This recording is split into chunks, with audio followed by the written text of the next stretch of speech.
सबसे पहले बात करते हैं पैनामा केस फैसले की। पैनामा केस का फैसला क्या आएगा, किसके हक में होगा, किसके खिलाफ होगा, फैसला किस दिन सुनाया जाएगा, सबको इस तारीखी फैसले के तारीख का इंतजार है। समाअत के बाद सुप्रीम कोर्ट ने फैसला महफूज कर लिया। कहा गारंटी देते हैं वजीर आजम की नाअहली का जायजा लेंगे। हुक्मरान जमात ने सुप्रीम कोर्ट से नाअहली की सूरत में नया वजीर आजम लाने का फैसला कर लिया। पहले 45 दिन के लिए उबूरी वजीर आजम आएगा, फिर शहबाज शरीफ को MNA मुंतखब करवा कर नया वजीर आजम बनाया जाएगा। वजीर आजम की जेर सदारत इजलास में यह तय किया गया कि सुप्रीम कोर्ट से फैसला हक में ना आने की सूरत में तमाम आईनी और कानूनी ऑप्शंस इस्तेमाल किए जाएंगे, सियासी मैदान खाली नहीं छोड़ा जाएगा। हुक्मरान मुस्लिम लीग नून ने अदालत उज़्मा के मुमकिना तौर पर अपने खिलाफ फैसले पर हर सूरत अमल दरामद का फैसला करते हुए मुमकिना सियासी मुज़मिरात से निमटने की हिकमत अमली तैयार कर ली है। ज़राए का कहना है कि अगर सुप्रीम कोर्ट ने वज़ीर आज़म को बराह रास्त नाअहल या मजीद तफ्तीश के लिए ओहदे से हटाने की सिफारिश कर दी तो हुक्मरान जमात अपना नया वज़ीर आज़म ले आएगी। ज़राए का कहना है कि इस सिलसिले में मुख्तलिफ नाम ज़ेरे गौर हैं, लेकिन ख्वाजा मोहम्मद आसिफ दीगर तमाम उम्मीदवारों में से सबसे मजबूत उम्मीदवार हैं और वो मुमकिना तौर पर आर्जी वजीर आजम होंगे। ज़राए का कहना है कि मुशर्रफ दौर के दौरान चौधरी शुजात फार्मूले की तरह 45 दिन के लिए उन्हें वजीर आजम बनाया जाएगा और इस दौरान वजीर आला पंजाब शहबाज शरीफ को रुकने कौमी असम्बली की नशिस्त पर मुंतखब करवा कर मुल्क का नया वजीर आजम बना दिया जाएगा। इस मामले पर पार्टी के अंदर भी इत्तफाक राय पाया जाता है। ज़राए का कहना है कि खिलाफ फैसला आने की सूरत में मुतबादिल वजीर आजम के तौर पर ख्वाजा आसिफ के अलावा भी कई नाम लिए जा रहे हैं, जिनमें एहसन इकबाल, सरदार अयाज सादिक और खुरम दस्तगीर के नाम भी शामिल हैं। ज़राए का कहना है कि इस सिलसिले में जामे हिकमत अमली तरतीब दी जा रही है। हुक्मरान जमात की हालिया मशावरती नशिस्तों में तय कर लिया गया है कि पैनामा केस के दो पहलू हैं, एक कानूनी और दूसरा सियासी। कानूनी तौर पर सुप्रीम कोर्ट के किसी भी फैसले पर अमल दरामद को यकीनी बनाया जाएगा और कोई महाजराई की सूरत हाल पैदा नहीं होने दी जाएगी। ताम कानूनी फैसले पर अमल दरामद करने के बावजूद इसका सियासी सतह पर भरपूर मुकाबला किया जाएगा और अपोजिशन की जानिब से इल्जामात और मुहिम जोई का भरपूर मुकाबला किया जाएगा, जबकि सियासी मैदान किसी सूरत खाली न छोड़ने का फैसला किया गया है। ज़राए बताते हैं कि हुक्मरान जमात ने मुतबादिल वज़ीर आज़म के हवाले से मुकम्मल मैंडेट और इख्तियार वज़ीर आज़म मियां मोहम्मद नवाज शरीफ को दे दिया है कि वो जिसको चाहें अपना मुतबादिल नामजद कर दें। ज़राए का कहना है कि नए मुतवक्के वज़ीर आज़म के हवाले से 4 अहम खुसूसियात का हामिल होना जरूरी करार दिया गया है। एक तो वो पार्टी से तवील वाबस्तगी रखता हो, दूसरा मुसल्लमा वफादारी की तारीख रखता हो, तीसरा पार्टी के अंदर उसकी तौकीर और ताल्लुकात दोस्ताना और मफामाना हो, जबकि चौथा और बहुत ही अहम वजीर आजम के साथ उसकी कम्युनिकेशन अच्छी हो। ज़राए का कहना है कि सुप्रीम कोर्ट के किसी भी फैसले के बाद पार्लिमानी पार्टी का इजलास बुलाकर वजीर आजम पर भरपूर एतमाद का इजहार किया जाएगा और आर्जी और मुस्तकिल बुनियादों पर नामजद करदा मुतबादिल वज़ीर आज़म के इंतखाब की सूरत में वजीर आजम के फैसलों की तायीद भी की जाएगी। आसिफ अली भट्टी, जियो न्यूज़, इस्लामाबाद।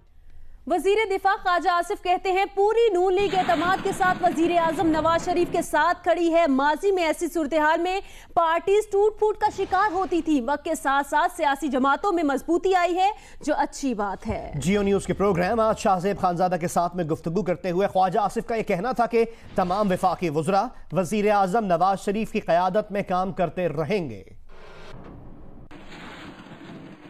100% यकीन दिलाता हूँ, अगर मेरा कहना जो है वो सफिशिएंट है, नहीं तो मैं आपको बिल्कुल बताता हूँ ये पार्टी के अंदर इस किस्म की कोई ना कोई कैंडिडेट है, ना कोई इस किस्म की डिस्कशन हुई है, ना इवन स्पेकुलेशन भी इसके ऊपर कोई नहीं हुई। मैं बिल्कुल आपको सही बता रहा हूँ और ये जो पॉलिटिकल प्रोसेस की मैच्योरिटी की निशानी है। साहब जितना आप 100% कह रहे हैं उसके बाद मैं नहीं पूछता, वरना मैंने तो आपसे सवाल पूछना था कि जब आप वजीर आजम बनेंगे तो आपका वजीर दाखिला कौन होगा? नहीं आप हमारे सारे वज़रा जो है ना इस वक्त वो अपनी अपनी जगह पे मियां नवाज शरीफ की क़यादत में इंशाअल्लाह ताला कायम और दायम रहेंगे और काम करते रहेंगे। पैनामा केस का महफूज फैसला कब सुनाया जाएगा, इसकी तारीख फिलहाल नहीं दी गई। ताहम सुप्रीम कोर्ट ने यकीन दहानी कराई है कि वजीर आजम की नाअहली का जायजा लिया जाएगा और ये भी देखना होगा कि JIT का मवाद किस हद तक काबिल कबूल है। सुप्रीम कोर्ट के खसूसी पानामा बेंच ने फैसला महफूज कर लिया। जस्टिस अजमत सईद ने कहा कि गारंटी देते हैं कि वजीर आजम की नाअहली का जायजा लेंगे और जस्टिस एजाजुल एहसन ने कहा कि हम अपने फैसले से पीछे नहीं हटेंगे। जस्टिस एजाज अफजल ने कहा कि JIT ने मुमकिन है कुछ गलतियां भी की हों, मगर मुश्किल तरीन हालात में जबरदस्त काम किया। देखना होगा कि JIT का मवाद किस हद तक काबिल कबूल है। समाअत के दौरान केस का वॉल्यूम 10 खोला गया। वजीर आजम के बच्चों के वकील सलमान अकरम राजा, इसहाक डार के वकील तारिक हसन, नैब के प्रोसिक्यूटर जनरल ने दलाइल, जबकि तहरीक इंसाफ के वकील नईम बुखारी, जमात इस्लामी के वकील तौफीक आसिफ और शेख रशीद ने जवाबुल जवाब का मरहला मुकम्मल किया। नईम बुखारी ने कहा कि नवाज शरीफ सादिक और अमीन नहीं रहे। नवाज शरीफ ने वर्क परमिट, चेयरमैन होना और तनख्वाहों की रसीदों को छुपाया, जो आर्टिकल 62 और 63 के जुमरे में आता है। जस्टिस एजाज अफजल ने रिमार्क्स दिए कि अगर अवामी नुमाइंदगी एक्ट का इतलाक हो तो क्या ये मामला इलेक्शन कमीशन को नहीं जाएगा। नईम बुखारी ने कहा कि बेहतर होता नवाज शरीफ ये कह देते कि फ्लैट्स मियां शरीफ ने खरीदे। जस्टिस एजाज अफजल ने कहा कि मरीम नवाज को बेनिफिशियल मालिक तस्लीम कर भी लें तो जेर कफालत होने का मामला आएगा। मरीम नवाज की जेर कफालत होने के वाज़ेह शवाहिद नहीं मिले। देखना होगा कि 90 की दहाई में नवाज शरीफ के बच्चों का जरिए आमदन था या नहीं। जस्टिस एजाज अफजल ने रिमार्क्स दिए कि क्या वजीर आजम की मुलाजमत करने पर पाबंदी है। एडिशनल अटॉर्नी जनरल ने जवाब दिया कि वजीर आजम पर वाज़ेह पाबंदी आयद नहीं। नईम बुखारी ने कहा कि मामला मुफादात के टकराव का है। दौरान समाअत प्रोसिक्यूटर जनरल नैब अकबर तारर ने अदालत को बताया कि नैब एक हफ्ते में फैसला कर लेगी कि हुदैबिया केस में अपील करनी है या नहीं। अदालत ने फैसला महफूज कर लिया।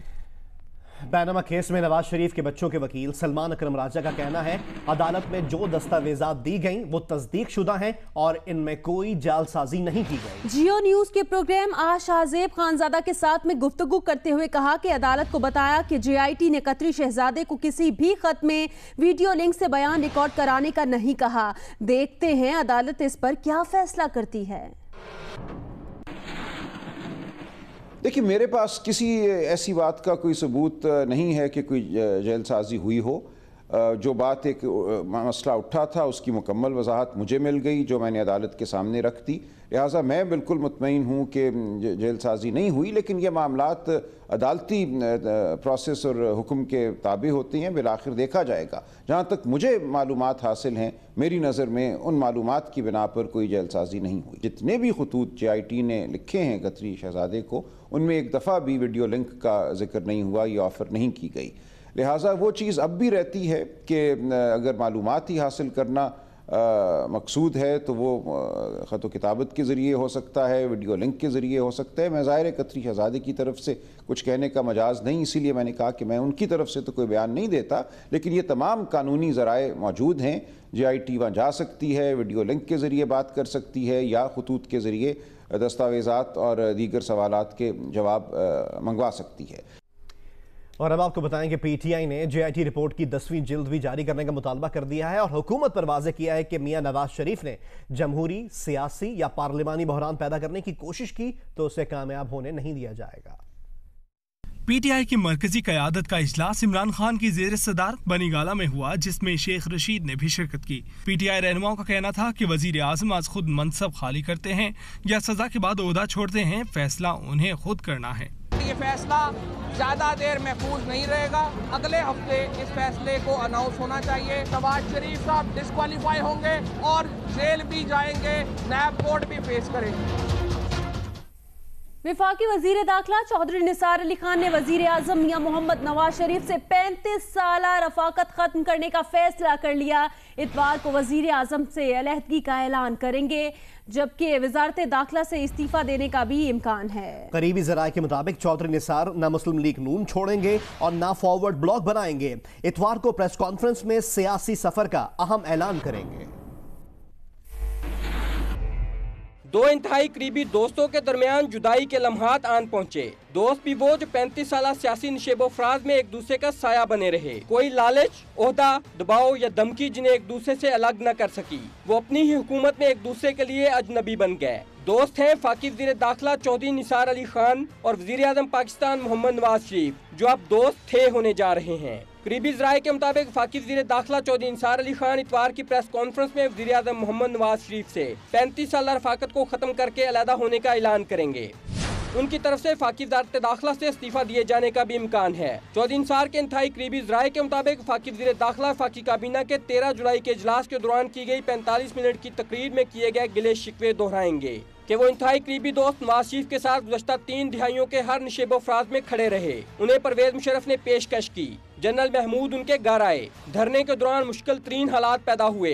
लॉकडाउन में फिर उनके लिए आजमाइश आई, लेकिन उनके कदम नहीं डगमगाए। उन्होंने हमेशा वफादारी निभाई, कभी वज़ीर आज़म की सुबकी नहीं होने दी। इस दौरान उन्हें वज़ीर आज़म बनाने की पेशकश भी हुई, लेकिन उनके पाए इस्तक़लाल में लग़ज़िश न आई। वो दोस्ती के खात्मे की वजूहात का जिक्र भी करेंगे कि गुज़श्ता कुछ अरसे से उन्हें नजरअंदाज किया गया, अहम मुशावरती अमल में उन्हें शरीक नहीं किया जाता रहा। ऐसे लोगों को करीब किया गया, उनसे मुशावरत की गई जो नापुख्ता थे, जिनके नाक़िस तजर्बे और बसीरत ने हालात को इस नहज तक पहुँचा दिया। करीबी ज़राए ने बताया कि चौधरी निसार को यह भी गिला है कि उनके दोस्त वज़ीर आज़म नवाज शरीफ ने उनके अहम मशवरों पे अमल नहीं किया।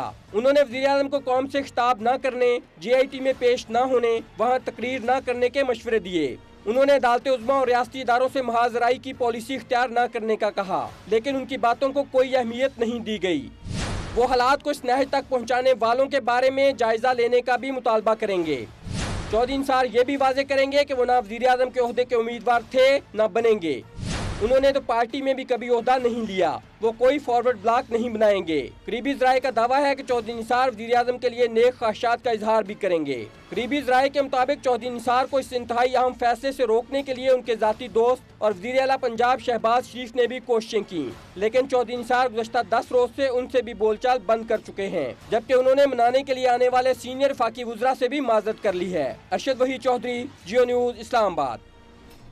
तर्जुमान वजारत दाखिला का कहना है कि वफाकी वजीर दाखिला चौधरी निसार के करीबी जराए के हवाले से चलने वाली खबरें दुरुस्त नहीं हैं। तर्जुमान वजारत दाखिला ने कहा है कि वजीर दाखिला के करीबी जराए कौन है, वजाहत की जाए।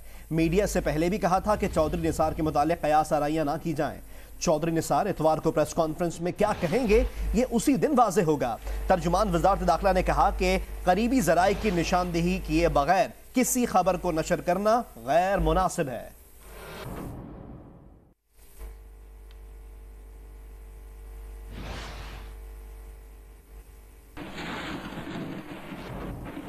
और अब आपको बताएं कि JIT की जिल्द नंबर 10 के हवाले से तफसीलात जियो न्यूज़ ने हासिल कर ली हैं।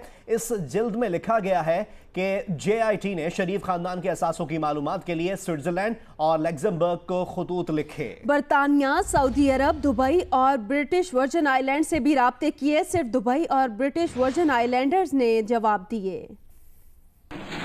ज़राए के मुताबिक JIT रिपोर्ट की जिल्द नंबर 10 में ये बात भी शामिल है कि FIA इंक्वायरी के मुताबिक मनी लॉन्ड्रिंग की रकम बरतानिया और बाद में स्विट्जरलैंड मुंतकिल हुई। जिल्द नंबर 10 के मुताबिक JIT ने स्विट्जरलैंड की सेंट्रल अथॉरिटी को 2 खत लिखे, जिनमें बरतानिया से होने वाली ट्रांजैक्शंस के रिकॉर्ड तलब किए गए। जिल्द 10 में JIT की जानिब से बरतानिया में हसन और हुसैन नवाज की जायदाद के हवाले से बरतानवी हुकूमत को लिखे गए 7 खतूत शामिल हैं, जिनमें हसन हुसैन नवाज की बरतानिया में जायदाद के मुतालिक तफसीलात मांगी गई हैं। बरतानवी हुकूमत ने 7 में से 1 खत का जवाब भी नहीं दिया। JIT ने लक्समबर्ग के प्रोसिक्यूटर जनरल को भी 1 खत तहरीर किया और शरीफ खानदान की प्रॉपर्टीज के हवाले से आगाही तलब की, लेकिन कोई जवाब न मिला। ज़राए का कहना है कि JIT ने गल्फ स्टील मिल का स्क्रैप जद्दा मुंतकिल करने के हवाले से मुत्तहिदा अरब अमारात हुकूमत को 7 खतूत लिखकर तफसीलात तलब की। JIT ने जद्दा स्टील मिल के कयाम के हवाले से सऊदी अरब की वजारत दाखिला को भी 1 खत लिखा, जिसका ताहाल जवाब मौसूल नहीं हुआ।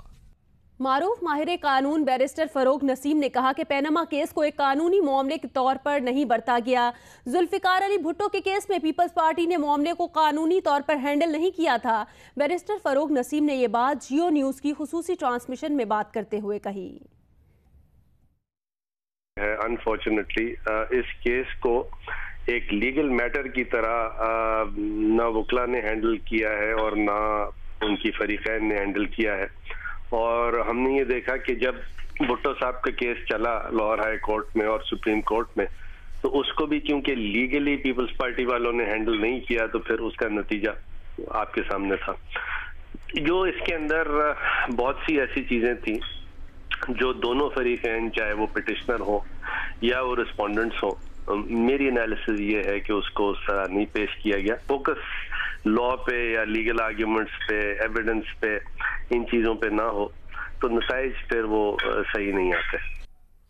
सीनियर सहाफ़ी और तज़कियाकार हामिद मीर ने फरोग नसीम से इख्तिलाफ करते हुए कहा कि जुल्फिकार अली भुट्टो और नवाज शरीफ के मुकदमे में फ़र्क है। जुल्फिकार अली भुट्टो के मुकदमे में वकला को कसूरवार करार देना दुरुस्त नहीं है। ज़ुल्फ़िकार अली भुट्टो साहब का जो मुकदमा है उसमें और नवाज शरीफ साहब के मुकदमे में बहुत फ़र्क है। ये बात बहुत से लोग पहले भी कहते रहे हैं कि जी भुट्टो साहब के वकीलों ने उनको मरवा दिया। आप अगर भुट्टो साहब की जो किताब है इफ़ आई एम असैसिनेटेड, जो कि उन्होंने रावलपिंडी जेल में बैठ के लिखी थी, वो अगर किताब पढ़े तो उस किताब में उन्होंने खुद इस मफरूज़े की तरदीद कर दिया है और उन्होंने लिखा है कि किस तरह वो समझते थे कि जो मौलवी मुश्ताक हुसैन है लाहौर हाई कोर्ट के चीफ जस्टिस, वो बायस्ड हैं और उन्होंने उसको कसाई का बेटा लिखा और इसलिए उन्होंने उसके मुकदमे का बाइकाट कर दिया। उन्होंने अपने मुकदमे कोर्ट प्रोसीडिंग्स का खुद ही बाइकाट कर दिया था क्योंकि वो कोशिश करते थे मौलवी मुश्ताक हुसैन, उनको पिंजरे में बंद करके लाया जाता था भुट्टो साहब को, उनकी तौहीन की जाती थी। अच्छा, उसके बाद फिर ये मामला सुप्रीम कोर्ट में चला गया तो जो जस्टिस नसीम हसन शाह साहब हैं जो बाद में चीफ जस्टिस ऑफ पाकिस्तान भी बने, तो वो तो एतराफ़ कर चुके हैं कि हमने ज़ुल्फ़िकार अली भुट्टो के साथ नाइंसाफ़ी की। तो फिर भुट्टो साहब के वकीलों का कसूर कहाँ से निकल आया? पेनमा केस के अहम किरदार और साबिक चेयरमैन एसईसीपी जफर हिजाजी को गिरफ्तार होते ही बीमार हो गए हैं। गुर्दों की तकलीफ के बायस पिम्स अस्पताल में दाखिल करा दिया गया। 2 रोज तक डॉक्टर्स की जेर निगरानी रहेंगे। तिबी रिपोर्ट आज तैयार की जाएगी। वजारत खजाना ने एसईसीपी के सीनियर कमिश्नर ताहिर महमूद को चेयरमैन बनाने का फैसला कर लिया है। एसईसीबी के साबिक चेयरमैन जफर हिजाजी गिरफ्तार होते ही बीमार पिम्स अस्पताल पहुंच गए, जहां उन्हें दाखिल कर लिया गया। वाइस चांसलर पिम्स अस्पताल के मुताबिक जफर हिजाजी 2 रोज तक डॉक्टरों की जेर निगरानी रहेंगे। तिब्बी मुआयने के बाद उनके गुर्दों में इन्फेक्शन सामने आया है। जफर हिजाजी का 1 रोज बाद फिर तिब्बी मुआयना किया जाएगा। जफर हिजाजी की कवरेज करने मीडिया टीमें पिम्स अस्पताल इस्लामाबाद पहुंची तो एफआईए के एहलकारों और जफर हिजाजी के रिश्तेदारों ने उन पर तशद्दुद किया।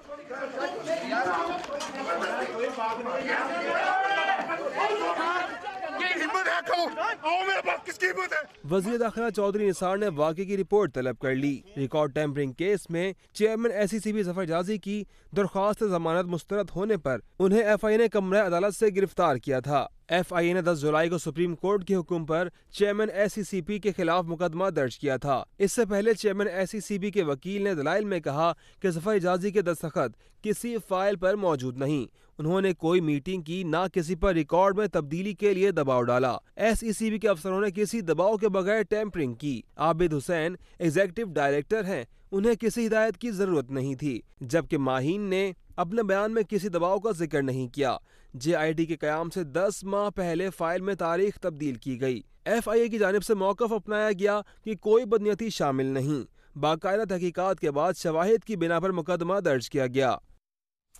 खबरों के सिलसिले को आगे बढ़ाएं और आपको बताएं कि कराची की सबसे बड़ी शाहराह फैसल को सिग्नल फ्री बनाने का मंसूबा मुकम्मल हो गया है। ड्रेक रोड पर 9 तामीर मुनव्वर सोहरवर्दी शहीद अंडरपास का इफ्तिताह आज किया जाएगा। मजीद बताएंगे नुमाइंदा जियो न्यूज़ कमर अली।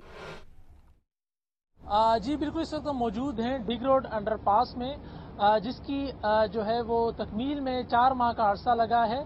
44 करोड़ रुपए की लागत बनाए जाने वाले इस अंडरपास की जो लंबाई है वो 412 मीटर जो है ये तवील है। इस अंडरपास में निकासी आब का भी इंतज़ाम किया गया है।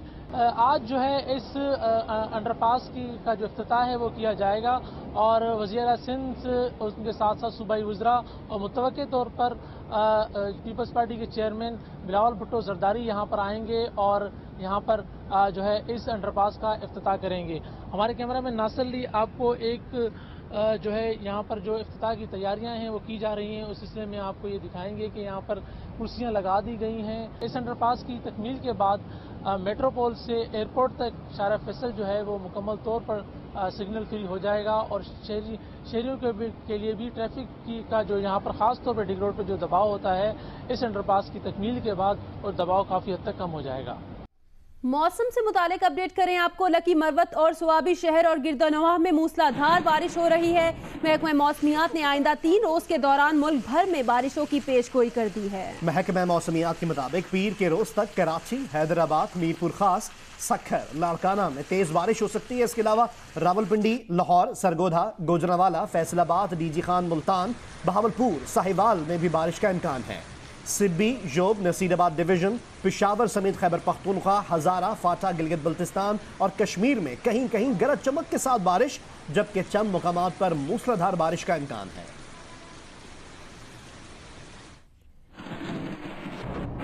थर के सहरा में बारिश के बाद रेतली जमीन ने सब्जे की चादर ओढ़ ली, जिसके बाद सहरा में हर जानिब सब्जे की बहार दिखाई देती है। मजीद बताएंगे नुमाइंदा जियो न्यूज हनीफ सई। देखिए, थरपारकर में पड़ने वाली हालिया बारिशों ने सहरा का नक्शा ही बदल दिया है और वो एराजियां जहां रेतीली धरती थी, खुश्क रेत थी, और वहां पर अब बारिश की बूंद बूंद के बदले रेत के जरे जरे ने सब्जा उगा दिया है। सब्जे की एक चादर है जो 400 रेतीली धरती पर बिछी हुई है और मेरे कैमरामैन मकबूल अहमद आपको दिखा रहे होंगे कि तहद्दे निगाह सब्जा ही सब्जा है। और ये वो खुरदरू घास है जो बारिश के बाद इस धरती से खुद ब खुद फूट गई है। और ये घास न सिर्फ देखने वाले सयाहों के लिए एक खूबसूरत नज़ारे हैं, बल्कि जो तकरीबन 60 लाख से ज्यादा मवेशी बताए जाते हैं उसके लिए चारे काम देगी। खूबसूरत और दिलकश नज़ारे हैं सब्जे के 400, और इन नज़ारों को देखने के बाद ये यकीन करना मुश्किल है कि ये वही धरती है जो कुछ अर्सा पहले खुश्क थी, प्यासी थी और बिल्कुल बंजर और बियाबान थी। जी, उधर मानसहरा के तफरीही मुकाम नारान में 8 से 10 घंटे की लोड शेडिंग से सयाहत से मुताल्लिक जो कारोबार है वो बुरी तरह मुतासर होने लगा है। इस बारे में मजीद बता रहे हैं नुमाइंदा जियो न्यूज कौसर सलीम बंगाश। मानसहरा के तफरीही मकाम नारान में लोड शेडिंग के बायस सेहत का कारोबार बुरी तरह मुतासर हो रहा है। यहाँ पे आम तौर पर 8 से 10 घंटे तक बिजली की लोड शेडिंग रहती है, लेकिन मौसम की खराबी की वजह से लोड शेडिंग के दौरानिया 2 से 3 रोज तक भी तवील हो जाता है। ऐसे में यहाँ पे सेहत की गर्ज से आने वाले लोगों को शदीद मुश्किलात का सामना करना पड़ता है। और अक्सर सयाहों ने ये गिला किया है कि उन्हें अपने मोबाइल चार्ज करने की शदीद परेशानी होती है। और इस दौरान होटल मालिकान और मुख्तलिफ इदारों में सयाहों को सहूलियात की फराहमी के लिए अक्सर जनरेटर के जरिए से बिजली फराहम की जाती है और इस जनरेटर का खर्चा भी सयाहों से वसूल किया जाता है, जिसकी वजह से यहाँ महंगाई बहुत ज्यादा हो रही है। कराची से आपको खबर दें, जिसके इलाके कोरंगी में टारगेट किलिंग से शहीद पुलिस एहलकारों की नमाज जनाजा कुछ देर बाद अदा की जाएगी। कोरंगी में शहीद तीनों पुलिस एहलकारों की नमाज जनाजा गार्डन हेडक्वार्टर में अदा की जाएगी। सुबह 9 बजे नमाज जनाजा में IG सिंध समेत दीगर आला अफसरान शरीक होंगे। शहीद एहलकारों में से कमरुद्दीन की तदफीन अंदरूने सिंध की जाएगी। जुम्मे को नामालूम दहशतगर्दों की फायरिंग से कोरंगी में अवामी कॉलोनी थाने के 3 एहलकार कमर, अफजल और बाबर शहीद हो गए थे। हमले में एक राहगीर बच्चा शहीद और एक बच्चा जख्मी हो गया था। पुलिस के मुताबिक हमला करने वाले 6 दहशतगर्द 3 मोटरसाइकिलों पर सवार थे, जिन्होंने 9mm पिस्टल से अंधाधुंध फायरिंग की। मौके से गोलियों के 45 खोल मिले हैं।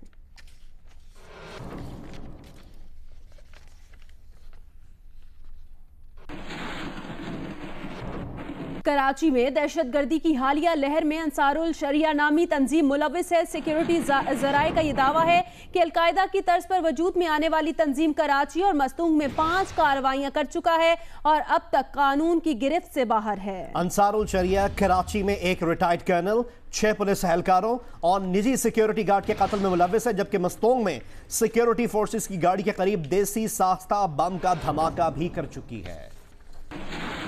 सिक्योरिटी जराए बताते हैं कि अंसारुल शरिया नामी ग्रोह अलकायदा बरसगीर, कलदम लश्कर जंगी, कलदम तहरीक तालिबान और दाइश से निकले हुए दहशतगर्दों पर मुश्तमिल है। फिलहाल इस ग्रोह को अहमद फारूक नामी दहशतगर्द चला रहा है। ग्रोह ने पहली कार्रवाई इसी साल गुलिस्तान जौहर में मोबाइल फ्रेंचाइज पर की।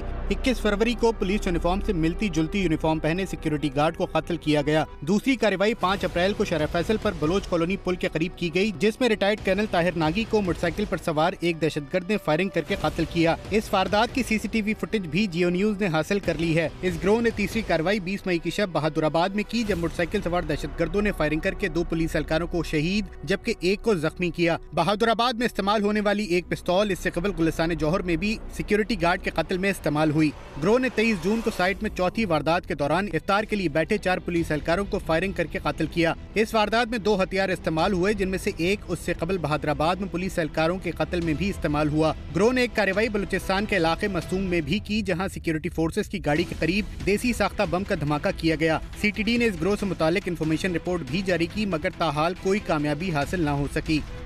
कराची से खबर दें आपको, बल्दिया कायम खानी कॉलोनी में सर्च ऑपरेशन किया गया। 6 मुल्जिमान गिरफ्तार किए गए हैं। पुलिस के मुताबिक 27 मुश्तबा अफराद को हिरासत में लिया गया। तफ्तीश जारी है। जो गिरफ्तार मुल्जिमान हैं उनसे 1.5 किलो चर्स और TT पिस्टल बरामद हुई है और पुलिस के मुताबिक गुलबर्ग और शाहराह नूर जहां पर कार्रवाइयां की गई हैं और इस दौरान 3 मुल्जिमान को गिरफ्तार किया गया है।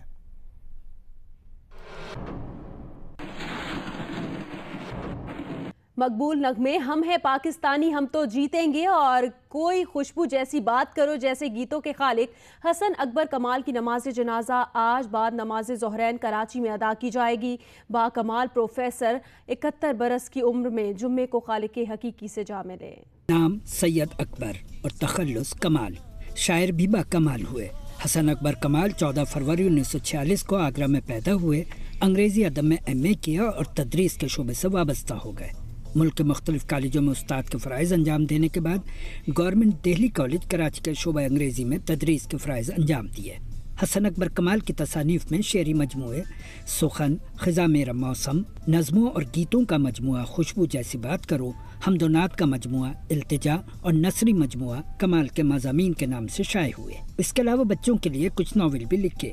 मजमुआ ख़िज़ा मेरा मौसम पर उन्हें आदमजी अदबी इनाम मिला। टेलीविज़न के लिए उनके लिखे गए कौमी नग़मात और गज़ल इंतहाई मकबूल हुए, जिनमें कभी तुम इधर से गुज़र के तो देखो, कोई खुशबू जैसी बात करो, हम हैं पाकिस्तानी हम तो जीतेंगे, कसम उस वक्त की जैसे मकबूल नग़मे और गज़लें शामिल हैं। प्रोफेसर हसन अकबर कमाल की नमाज जनाजा आज बाद नमाज ज़ोहरैन मस्जिद खैरुल अमल ब्लॉक 20 फेडरल बी एरिया में अदा की जाएगी। बुलेटिन में आगे बढ़े और आपको बताएं कि फैसलाबाद में इंतजामिया की गफलत और लापरवाही से शहरी जगह होने के बावजूद खेल के मैदानों से महरूम है। कैनाल क्रिकेट स्टेडियम का मंसूबा 4 साल से इल्तिफा का शिकार है और अराजी पर कब्जा माफिया ने पंजे गाड़ रखे हैं। मजीद बता रहे हैं नुमाइंदा जियो न्यूज हम्माद अहमद। जी 4 साल कबल कैनाल क्रिकेट स्टेडियम के मंसूबे का आगाज़ हुआ था। यहाँ पर ये मंसूबा मंजूर हुआ था। 2015 में बाकायदा यहाँ पर तामीर शुरू कर दी गई, लेकिन इसके बाद यहाँ पर कब्जा माफिया ने अपने पंजे गाड़ लिए। 80 कनाल अराजी पर यह स्टेडियम तामीर किया जाना है, लेकिन ये कब्जा माफिया के नरगे में है। और महकमा स्पोर्ट्स के DO का कहना है कि 51 कनाल अराजी जो है वो कब्जा माफिया से वागजार करा ली गई है, जबकि बाकी जो अराजी है उस पर अभी भी कब्जा माफिया का कब्जा है। और जबकि जो अराजी वागजार कराई गई है वहाँ पर भी वीरानियाँ हैं और खेल की वहाँ पर सहूलियत मैसर नहीं आ सकी। वहाँ पर मवेशी चराए जाते हैं या कूड़ा करकट फेंका जाता है। तजावज़ात भी कायम की गई हैं और इलाका मकीन जो है वो अपने इलाके में करीब तरीन जो उनको सहूलियात मुयसर आने थी खेल की, उनसे महरूम है। उनकी जानब से यही अपील की जा रही है जल्द से जल्द इस अराजी को वागजार करा के यहाँ पे क्रिकेट स्टेडियम कायम किया जाए, ताकि इलाका के नौजवानों को यहाँ पर खेल की सहूलियत मुयसर आ सकें। जी वर्ल्ड 11 के दौरे पाकिस्तान से मुताल्लिक PCB के चेयरमैन शहरियार खान ने इंग्लैंड में जाइल्स क्लार्क से अहम मुलाकात की है। वर्ल्ड 11 के दौरे पाकिस्तान के तमाम तर मामलात को ICC टास्क फोर्स बराए पाकिस्तान के सरबरा जाइल्स क्लार्क देख रहे हैं। सरकर्दा खिलाड़ियों को पाकिस्तान के दौरे के लिए आमादा करना भी जाइल्स क्लार्क की जिम्मेदारी है। जराए का कहना है कि चेयरमैन शहरियार खान ने इंग्लैंड में जाइल्स क्लार्क से अहम मुलाकात की और वर्ल्ड 11 में शामिल मुमकिन खिलाड़ियों के नामों पर तबादला ख्याल किया। बड़े बड़े नाम शामिल न होने की वजह से शहरियार खान फहरिस्त से मुतमईन नहीं है। उन्होंने जाइल्स क्लार्क पर जोर दिया है कि कम रैंकिंग और हाल ही रिटायर होने वाले खिलाड़ियों को टीम में शामिल करने से दौरे के मुतवक्का नताइज हासिल नहीं किए जा सकेंगे। जाइल्स क्लार्क ने मजीद कोशिशों की यकीन दहानी। खबर दें आपको, साबिक ब्यूरोक्रेट डॉक्टर मुशर्रफ रसूल को PIA का नया CEO मुकर्रर कर दिया है। जराए के मुताबिक मुशीर हवाबाजी सरतार मेहताब अब्बासी ने इस्लामाबाद में वजीर आजम से मुलाकात की, जिसमें वजीर आजम ने डॉक्टर मुशर्रफ रसूल की तकर्री से मुतालिक समरी मंजूर की।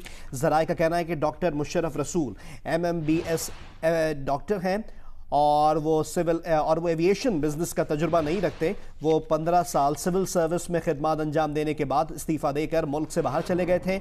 डॉक्टर मुशर्रफ रसूल अमरीकी शहरियत रखते हैं।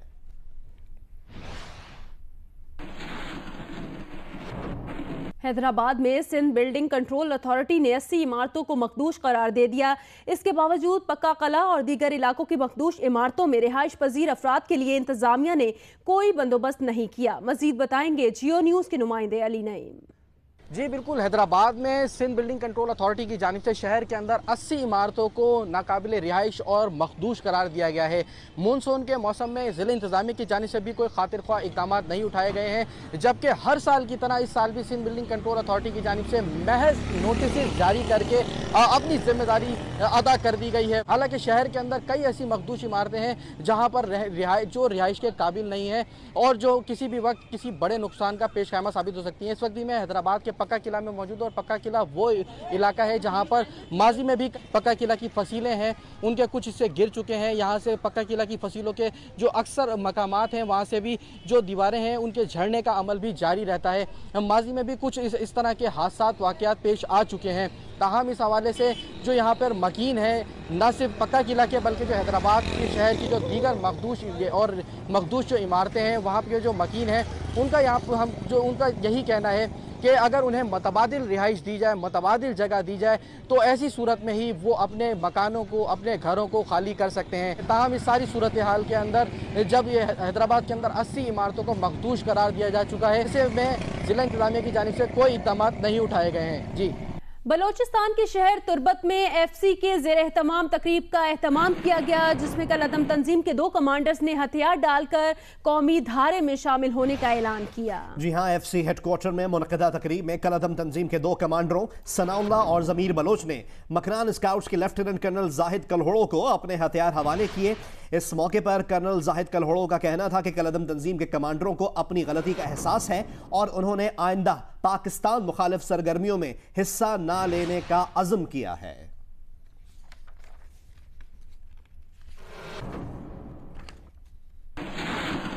एंटरटेनमेंट की दुनिया से खबर दें आपको। मोहब्बत और नफरत के गिर्द घूमती नई ड्रामा सीरियल हरी हरी चूड़ियां जियो नेटवर्क पर नशर होने के लिए तैयार है। इस सिलसिले में ड्रामा सीरियल की तारुफी तकरीब सजी कराची में कास्ट मीटअप का अहवाल बताएंगी मलिका Khan.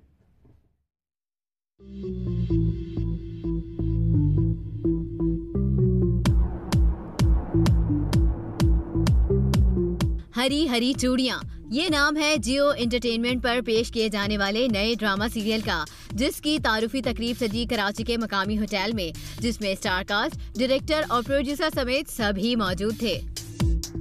It's a story about love and hate revenge. मैंने जो कैरेक्टर प्ले किया वो बहुत खूबसूरत है, वो बहुत मासूम है, वो बहुत प्यारी है, वो she is like very sensitive, मोहब्बत करेगी तो टूट के करेगी। I just want you guys to watch it और आप लोग हमें अपना फीडबैक दें, क्योंकि दैट इज़ इम्पॉर्टेंट। अगर नहीं पसंद आता तो भी बताएं, फिर तो बिल्कुल ज़रूर बताएं, और अगर पसंद आता है तो फिर तो that's fine. I have tried my level best कि ये एक टिपिकल नेगेटिव कैरेक्टर ना हो। इस नेगेटिव कैरेक्टर के पीछे एक पूरी हिस्ट्री है, ये क्यों ऐसा करता है, पूरा पास्ट है इसका, पूरा एक साइकोसिस है इसके जहन का। नफरत है मुझे किसी की दूसरी चॉइस बनने पर, अपने सामने किसी दूसरे की जीत से भी नफरत है। इस ड्रामे का टाइटल ट्रैक गाया है मशहूर गुलकार राहत फतेह अली खान ने।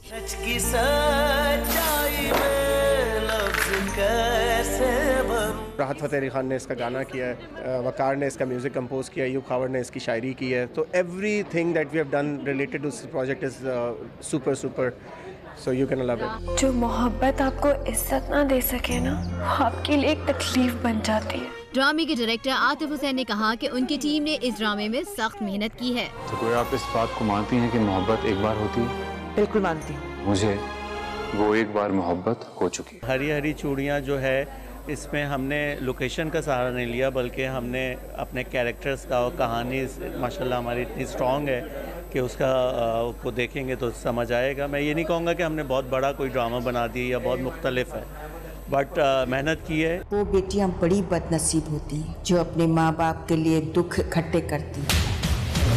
हरी हरी चूड़ियां की पहली किस्त नाजरीन 1 अगस्त को देख सकेंगे, जबकि ये ड्रामा हर मंगल की रात 8 बजे जियो एंटरटेनमेंट पर नशर किया जाएगा। कैमरामैन अदनान अली के साथ मलिका खान, जियो न्यूज़, कराची। हरी हरी चूड़ियां।